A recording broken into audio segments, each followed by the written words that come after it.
Assalamualaikum warahmatullahi wabarakatuh. Apa kabar sobat sekalian? Jumpa lagi di channel Ramatroni. Kali ini kita akan membahas berita hangat dan masih hangat diperbincangkan, yaitu tentang indeks persepsi korupsi Indonesia di 2022 yang lalu ternyata kembali lagi anjlok.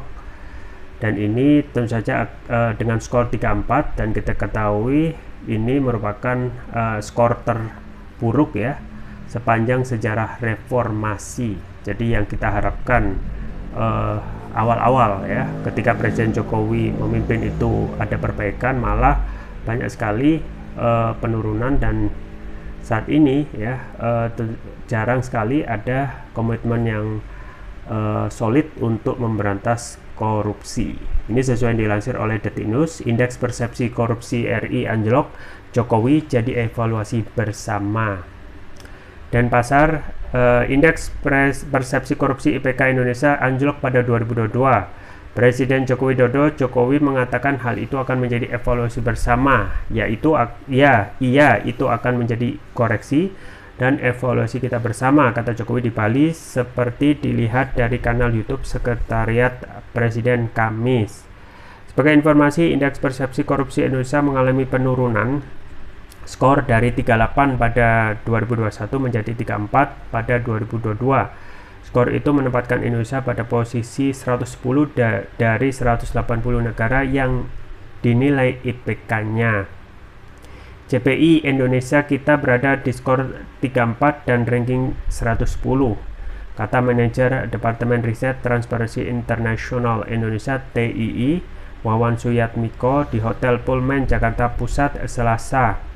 IPK atau CPI ini dihitung oleh Transparency International dengan skala 0 sampai 100, yaitu 0 artinya paling korupsi, sedangkan 100 berarti paling bersih.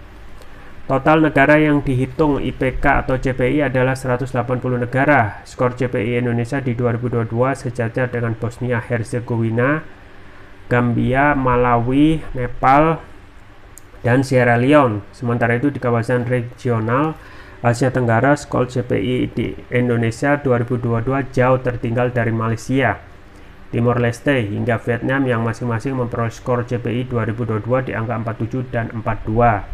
Dibandingkan tahun lalu kita turun skor 4 poin dan ranking 14 turunnya, jelas Wawan. Dalam peringkat di kawasan ASEAN, Indonesia menempati peringkat ke-7 dari 11 negara terkait skor indeks persepsi korupsi. Singapura menempati peringkat pertama dengan skor 83. Ya, sobat sekalian, itu ya tentang IPK kita yang tidak pernah mengalami perbaikan, dan terkesan memang tidak ada komitmen yang yang serius dari pemerintah untuk memperbaiki indeks persepsi korupsi.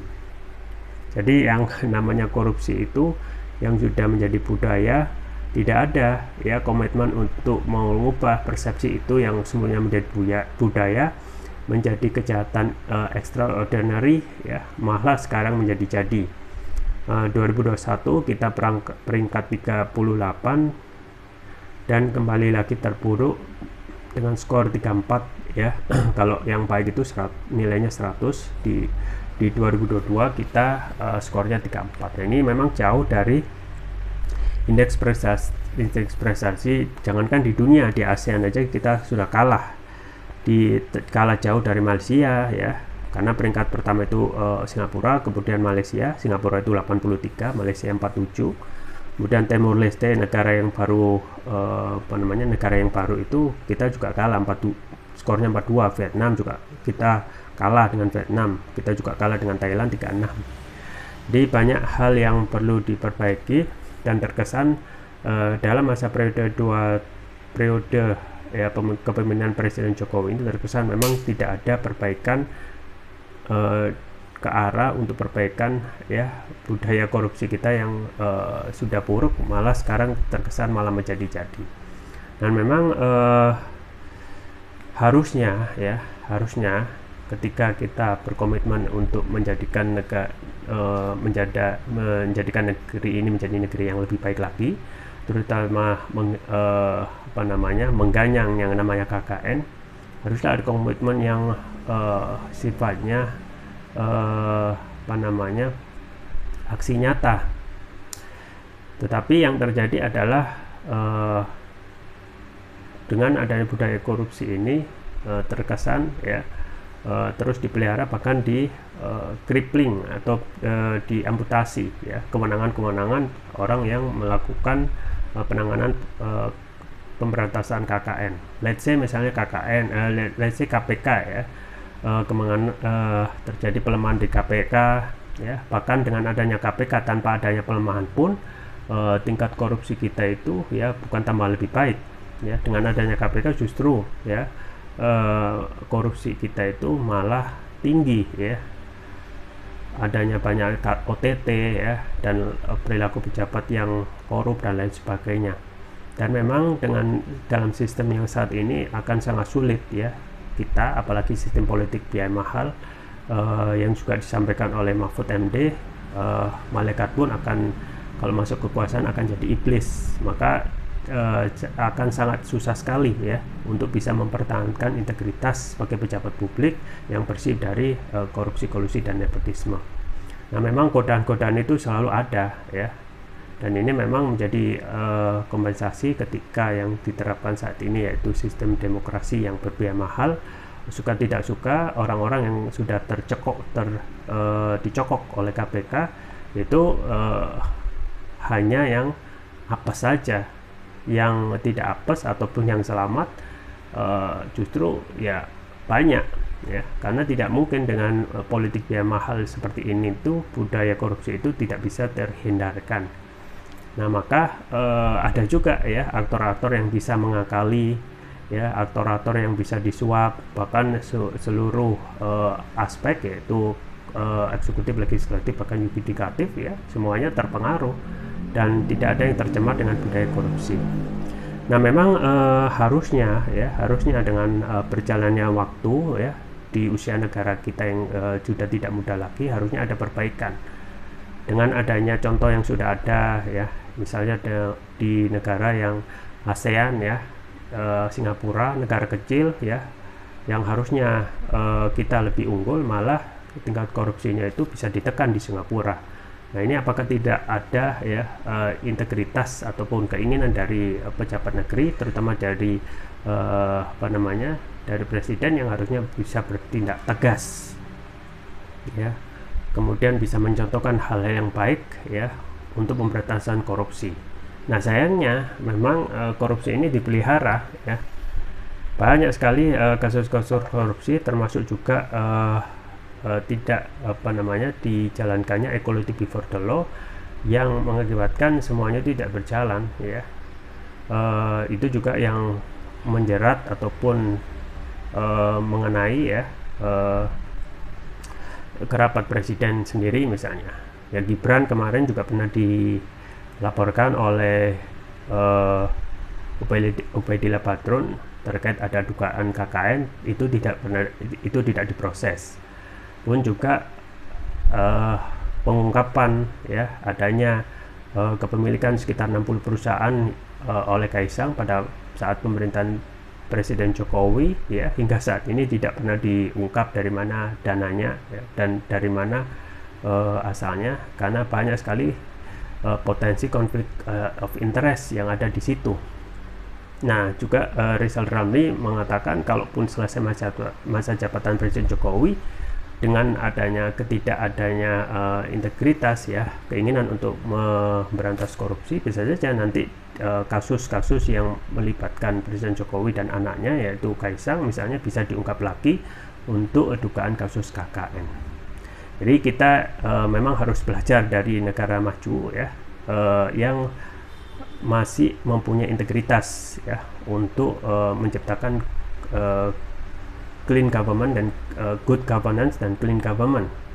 Misalnya di Vietnam ya, baru-baru ini ya, presidennya mengundurkan diri, yaitu Nguyen Xuan Phuc ya, karena menemukan ya bawahannya itu yang korupsi. Pun juga di belahan yang lain ya, yang masyarakatnya lebih maju ya, yang sadar tentang bahayanya korupsi, itu sudah sedari awal ya menghindarinya. Jadi equality before the law itu ada dalam setiap benak ya, rata-rata sudah tertanam dari masyarakat yang menginginkan kemajuan. Di Inggris misalnya,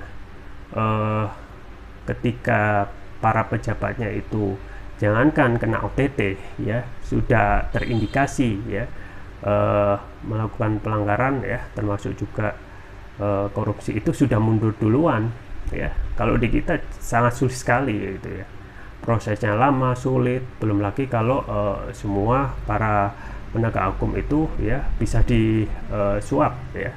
Akhirnya penegak hukum kita itu tidak akan pernah bisa menegakkan keadilan seadil-adilnya. Nah, misalnya juga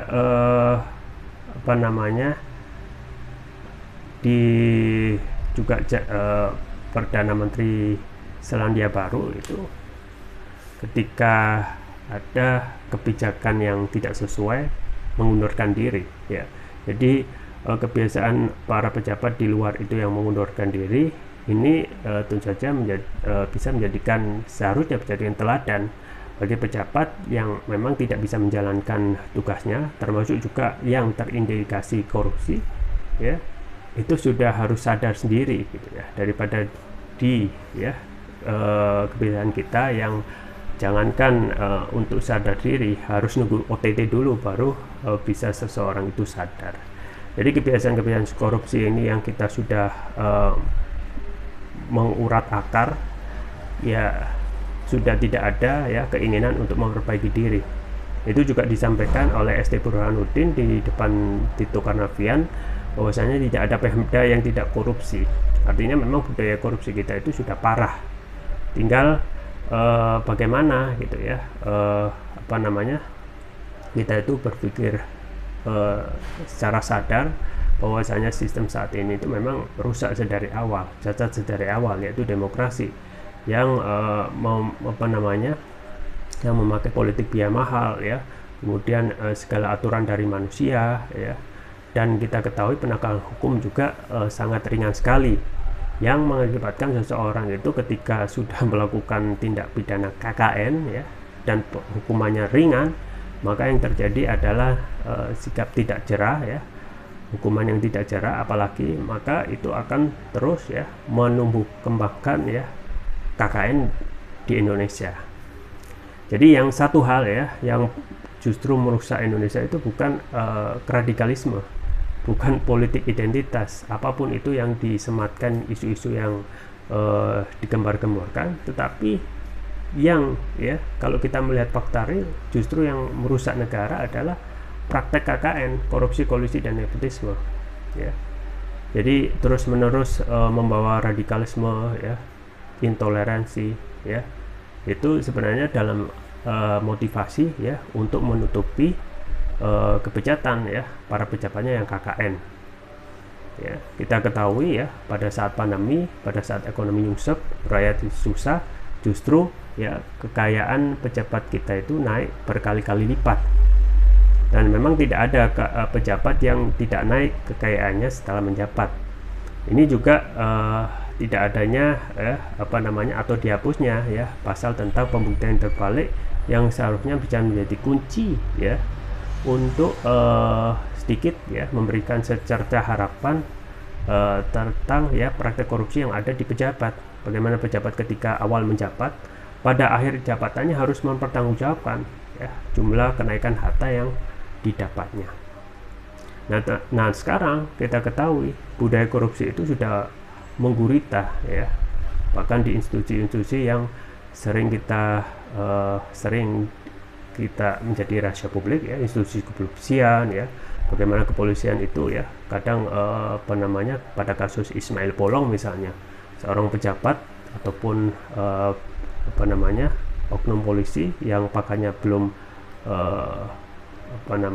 begitu tinggi itu sudah memperoleh penghasilan luar biasa. Pun juga isu Sambo yang mempunyai rekening 100 triliun kurang 1 triliun itu tidak pernah diungkap.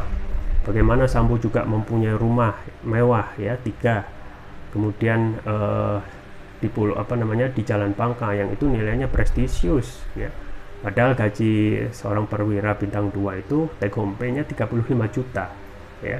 Bagaimana bisa mempertanggungjawabkan ya?